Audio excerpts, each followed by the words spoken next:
Am I the a-hole for sacrificing my daughter's college fund because her sister just gave birth to her fourth child?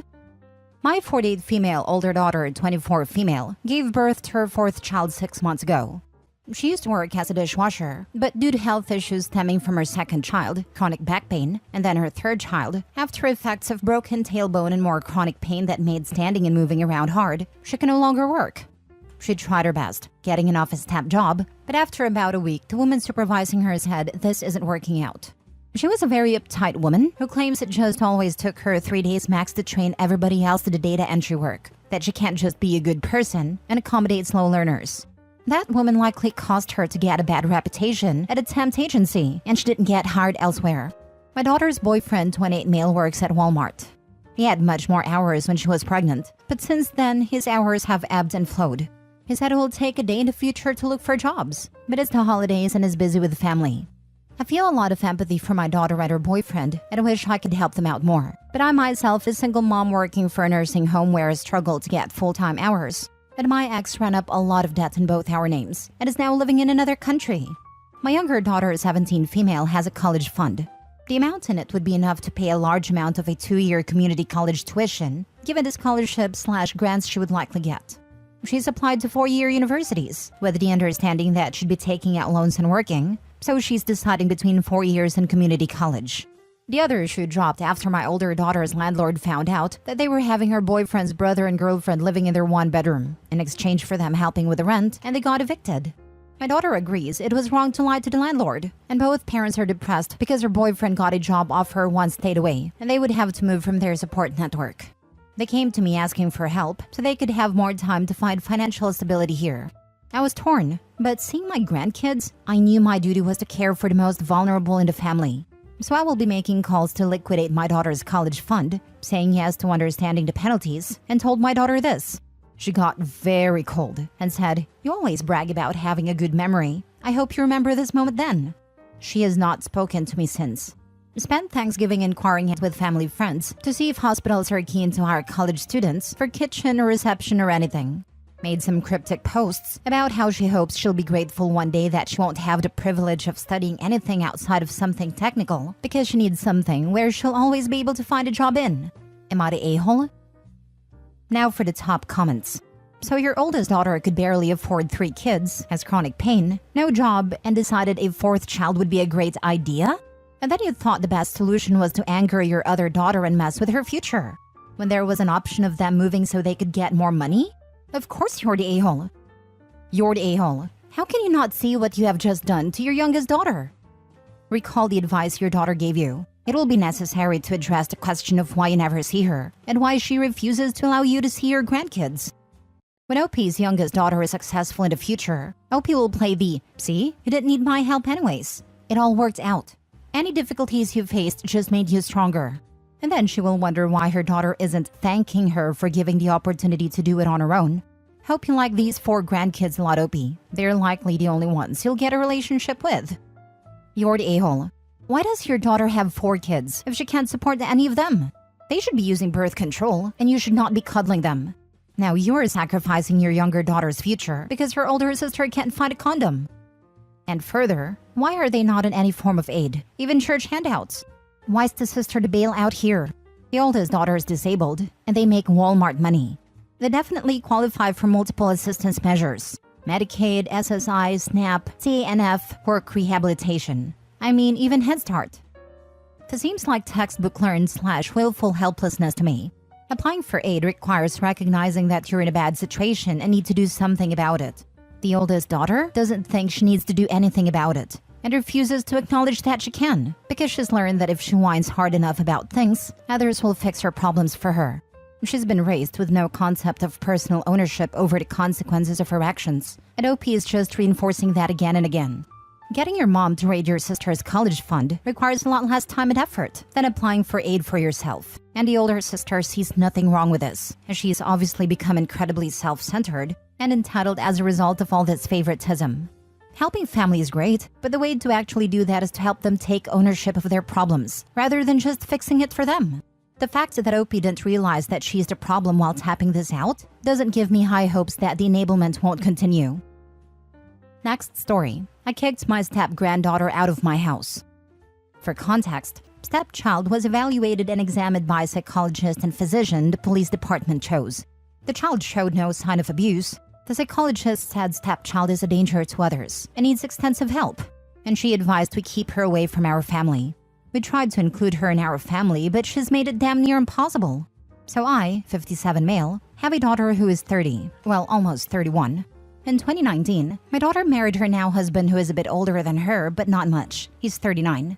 I begged her not to marry him, not because I don't like him, but because of his terror of a child. My daughter has a son with my son-in-law, and my son-in-law has a 13-year-old daughter from a previous relationship. The 13-year-old has made it damn near impossible for my daughter to enjoy her baby.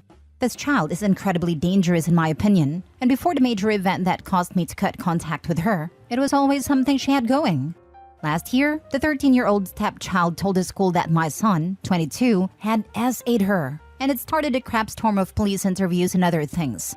It came out pretty quickly she was lying, because my son has a large burn scar that takes up the lower half of his body, and the stepchild couldn't identify it via photos. My son volunteered for and passed a polygraph test. The psychologist who interviewed both my son and the stepchild deduced rather quickly that the stepchild was lying. When confronted, the stepchild admitted she was lying because she was angry my daughter wouldn't get her a laptop. We had a situation at Christmas before where I bought my daughter a gaming laptop, and my step-granddaughter wanted it but her tantrum didn't work, so she decided to try and steal it. Still didn't work.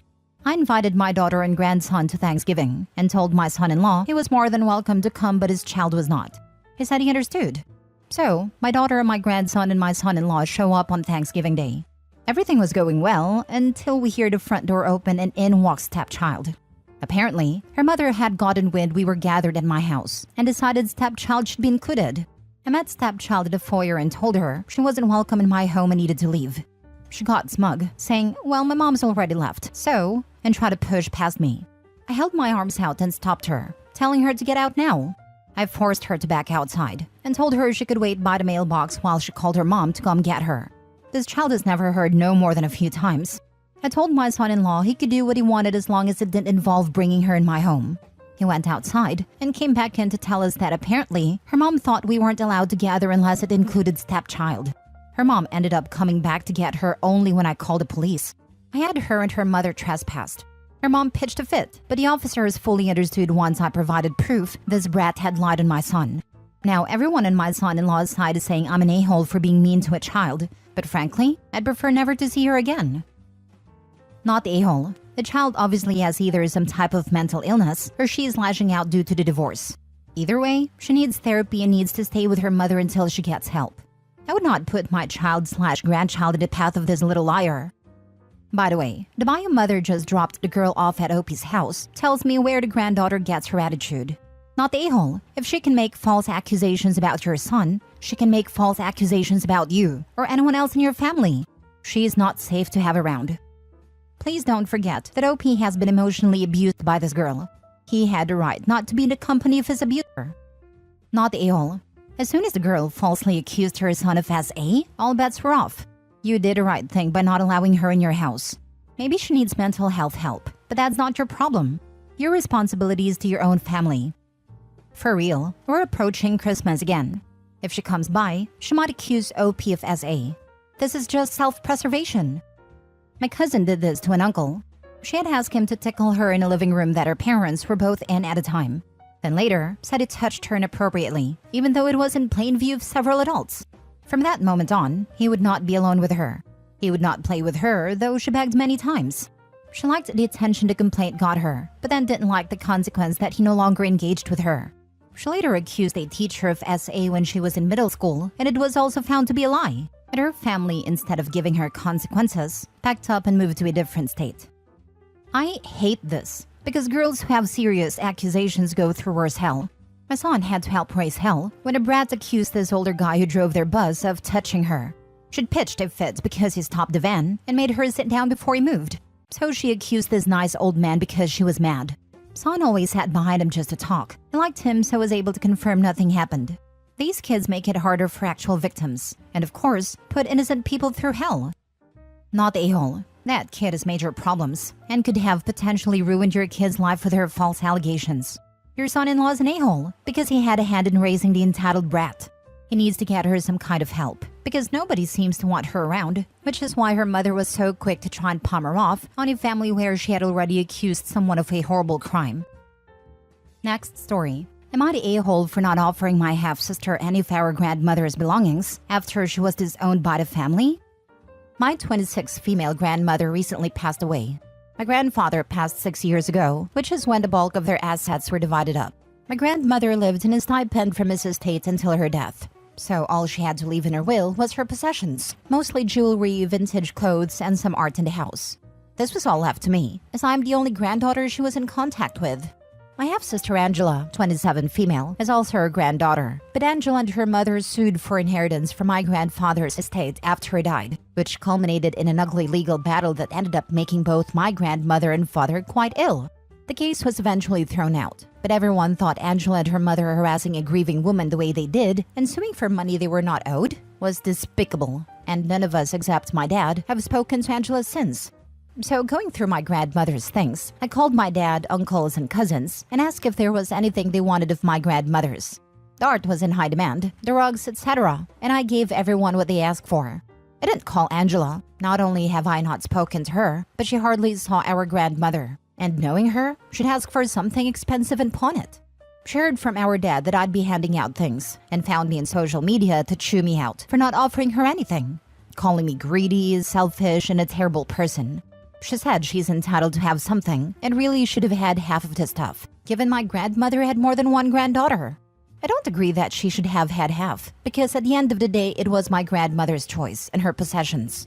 But I am wondering, given how hurt she sounded in her voice note, if I should have offered her something inexpensive/not sentimental, just as a token to be polite. Did I mess up? Now for the comments. Angela and her mother sound greedy. Your grandmother decided that she wanted everything to go to you. It is yours legally. You have the right to decide to distribute it to other family members, which you did. Do you think if you told Angela you would give her something inexpensive, not sentimental, she would have been satisfied? You know her better than Reddit does. Your dad was wrong to tell Angela what you had done with what you inherited. Not the a-hole. Block her. Tell your dad you do not want to communicate with her again. Tell your father if he thinks Angela should have something, he should give her something he has already received from you. Angela is living with the consequences of her actions. Cause and effect.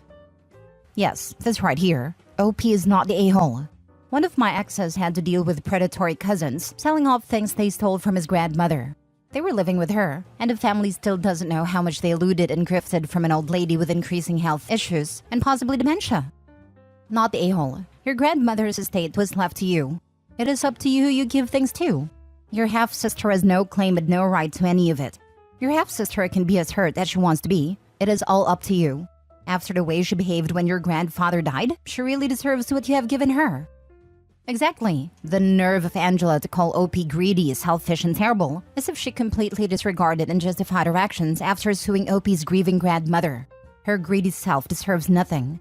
But my petty self would tell her to expect her inheritance in the mail soon and just send her an envelope with $1/£1/€1 and a note to go F herself. Not the a-hole. Last story. Am I the a-hole for not punishing my 4-year-old daughter after she said my sister-in-law smells like fish? I'm 25 female, my daughter is 4 female. My daughter Leah was sitting with me, her dad, and her baby brother on a couch. This was on Thanksgiving. My sister-in-law came over with her kids and husband. She walked through the door and asked my daughter for a hug. Leah walked over to her and stopped dead on her tracks before saying, "You smell." I corrected my daughter and told her that wasn't nice and she should apologize. But my daughter proceeded to say, "But mommy, she smells like fish." My sister-in-law got angry and started yelling at my daughter about how she was being disrespectful. My daughter started crying and I started yelling at my sister-in-law that she had no right to yell at my kids and that she should have talked to me about the issue instead of yelling at her. She proceeded to say she should be punished for what she said. I told her I would not punish my child for saying what she did. Instead, I would talk to her about her actions. She then left, taking her kids, and called me a crazy witch for not wanting to punish my child. My side of the family is saying that I'm not in the wrong, but my sister-in-law's side is saying that I should have punished her for her actions. Am I the a-hole? If someone smells fish, there isn't a 4-year-old in the world that won't point it out. At least with what went down, smelly fish lady wasn't in your house long enough to stink the place up. I'll never forget when I was a kid, we went with my parents and my grandparents who are from out of town to the old country buffet.